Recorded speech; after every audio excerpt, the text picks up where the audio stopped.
Hi, welcome back to Meet the Monster. We found a name. We're going to keep this going. Sure, it didn't do the same kind of views as the Vox Machina stuff or the Dungeon Meshy stuff, but it's fun, for one. And two, whilst views are nice, that's not the reason I made this channel. And three, I did get a comment saying they were looking forward to info on the broom. And then the video showed up. And even if one person has their moment for each of these videos, and they help people, then that's great in my book. So here we are again with tiny dinosaurs. This is Compsognathus, not Compsognathus, Compsognathus. Yes, another level -1 enemy, obviously, as this is the order we're doing things. Let's see what the monster core says about it. Compsognathus is a very small, bipedal dinosaur that moves in swift, darting motions.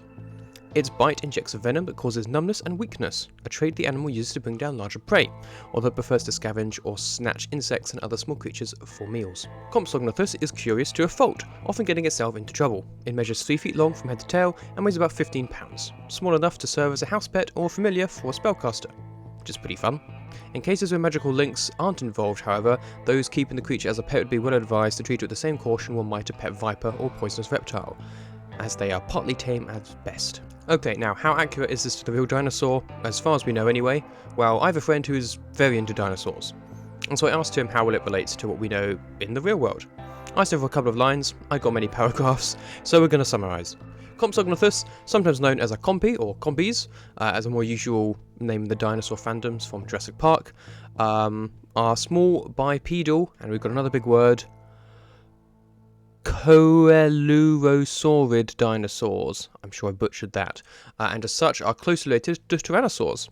They were found first in Germany and later in France, larger fossils too in France, so a larger cousin potentially, or something maybe like that from what he gathers. But the most common ones are about the size of a chicken, which checks out. We also know that their diet was mostly lizards and invertebrates, possibly carrion, so diet, legs and size were kind of good for. But what about its venomous bite? No, they did not have that. We don't think anyway. I'll read this bit out. There's no evidence of venom in Compsognathus, and I don't know where that has come from, as no dinosaur, indeed archosaurs, had venomous bites, as far as I know.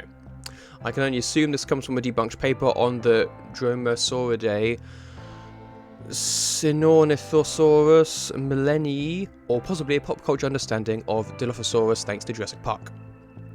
As Coelurosaurids, Compsognathus may have had feathers, though no direct evidence exists at the moment. Some close relatives from China did have feathers, but at least Compsognathus specimens have preserved scale impressions, which is disputed, but some thinks the corpse are wax impressions instead. It is possible that they could have been curious and inquisitive due to its relation to birds, but there have been no studies where this has been found. And Compsognathidae is the group that traditionally forms Compsognathus and its close relatives. It's either the most basal Coelurosaurid family, closer to tyrannosaurs, or the most basal family of Neocoelurosauria, closer to birds, or possibly just outside of Coelurosaurid as a sister group to it, based on a study from 2004, apparently. It's also possible that many members of the group are in fact juveniles of other Tetanurans, including carnosaurs and tyrannosaurs, but there's no evidence for this in the case of Compsognathus itself. So there we are. That's just a fun Pathfinder element that we have to play with, and there you go. Some fun dinosaur lore for you. I'm sorry I butchered so many of those words, but they are long and Latin. So their full name is Compsognathus longipes, longipes, or longipes, but we'll be calling them compies from here onwards, as I reckon that's enough amateur paleontology for a video about dinosaurs in a game where they could be wizard familiars. But thank you, Tom, for helping me out. Okay, so now back to fantasy game stuff. This little guy has the tiny, animal, and dinosaur traits. Tiny is his size, and this is actually important, as multiple tiny creatures can occupy the same square. At least 4 can fit in a single square, though the GM may determine that even more can fit potentially. Tiny creatures can share a space occupied by larger creatures as well, and if a tiny creature's reach is 0 feet, they must share a space with the creature in order to attack it. They have reach 0, so do indeed need to be in your space, so they can and will swarm into your space to attack. So this can be dangerous for trying to hit them with certain spells or other items.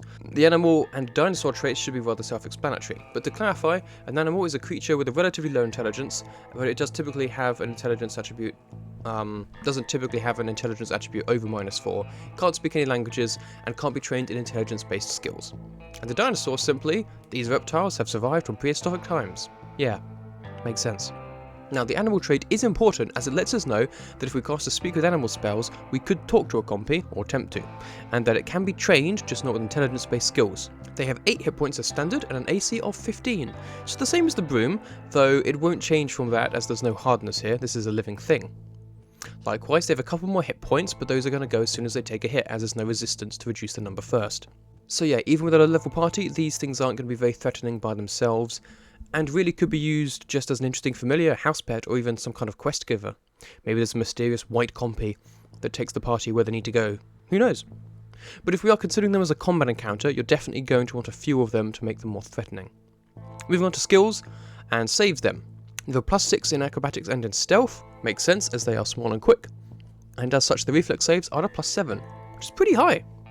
Their fortitude saves and more saves are both a +4, which is pretty much standard for the level, though still slightly higher than the broom.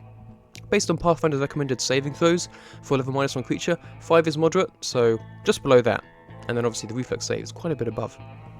Their recall knowledge numbers are the same as the brooms were, though in nature this time, so DC 13 to know about them. Yes, dinosaurs are quite common. DC 11 and 8 for unspecific and specific laws, and as we said before, the stats don't matter too much these days, but they have 0 for strength, 3 for dex, 2 for con, -4 for intelligence, 2 for wisdom, and -2 for charisma.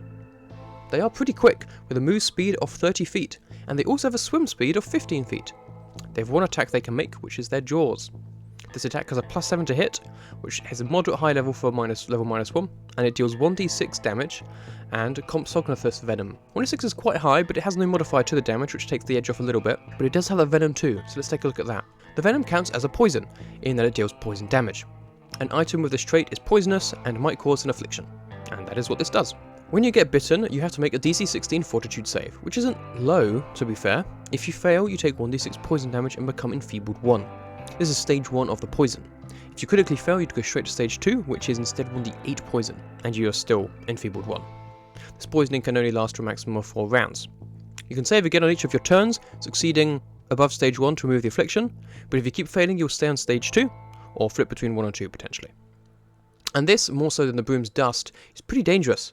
Now, Pathfinder 2e characters usually have closer to 20 hit points at level 1, because of how you gain hit points, but if you are a wizard or a sorcerer with a lower con modifier, getting bitten by a couple of these things and then poisoned by one could result you in taking 10 upwards of 16 hit points in a round if you're unlucky. Enfeebled, by the way, is this condition. You're physically weakened. Enfeebled always includes a value, in this case, enfeebled 1. When you're enfeebled, you take a status penalty equal to the condition value to strength-based rolls, DCs, including strength-based melee attack rolls, strength-based damage rolls, and athletics checks. Not super bad for casters, but worse for martial characters on the whole, unless there's some beast or other larger dinosaur nearby that likes grappling, in which case this suddenly becomes a lot worse. So yeah, these guys by themselves aren't too dangerous in small numbers, but in hordes swarming into squares or assisting larger foes, they will likely become more troublesome. Or maybe I'm wrong. Either way, let's have a look at how our level 1 party of adventurers handles these compies. So here we are, our adventurers have spotted that there's some villains around the corner, or not really villains, and they're going to attempt to sneak, see if they can get by them, or at least get the drop on them before they are attacked. They roll stealth to try and see if they can do so. We roll perception for the compies to see how it goes. Compies get +5 to stealth, and with someone getting a 10 on initiative, they do spot them, and we will begin combat.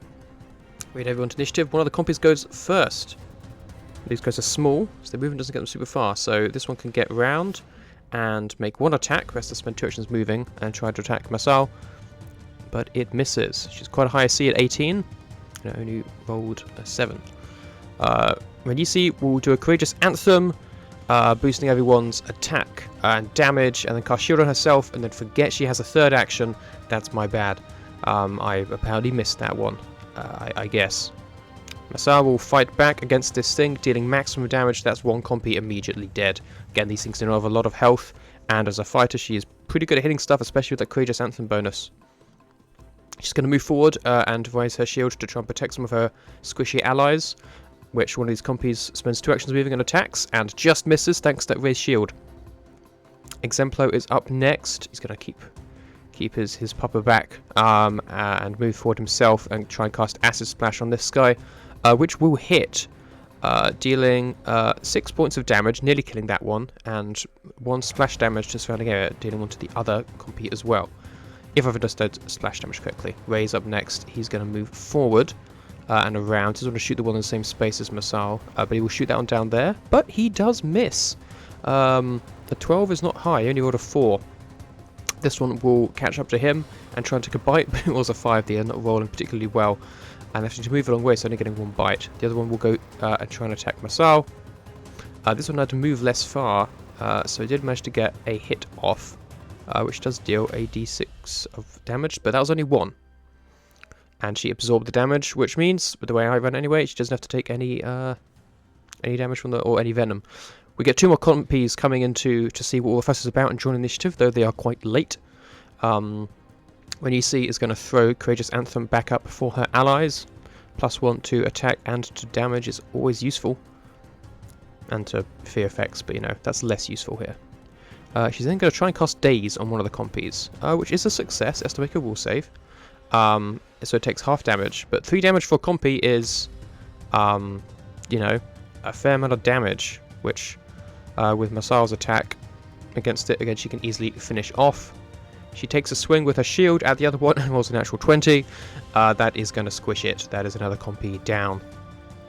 Masal's then going to move to again position herself, even though she can't raise a shield, just to be able to defend better against these creatures. Exemplo is then going to check through his spells, think about casting Runic Weapon, but nah, they don't really need to. They've got these things in hand. He's just going to try and cast Tanglevine to slow one of these things down, which he manages to do. It reduces its speed by 10 feet. Ray is going to be fought by another one. No, Ray's going up next, and he was not loaded, so he has to load his pistol first, and he's going to move out the way and then blast that one. Rolling an 18 this time, which is definitely a crit, dealing plenty of damage to kill that compy. There's 2 more of them coming up next. That one can't move as far because it got reduced speed, so it can only make 1 attack on Masal. This one has enough movement to get all the way there, because each individual square is longer for these guys because they're small. They move in to attack Masal, but her AC is pretty high, and she is back up again when Yisi decided to hold back. She didn't feel like she needed to do much in this instance. Masal attacked one, and the other. She did some damage to one of them and missed the other. Raised her shield.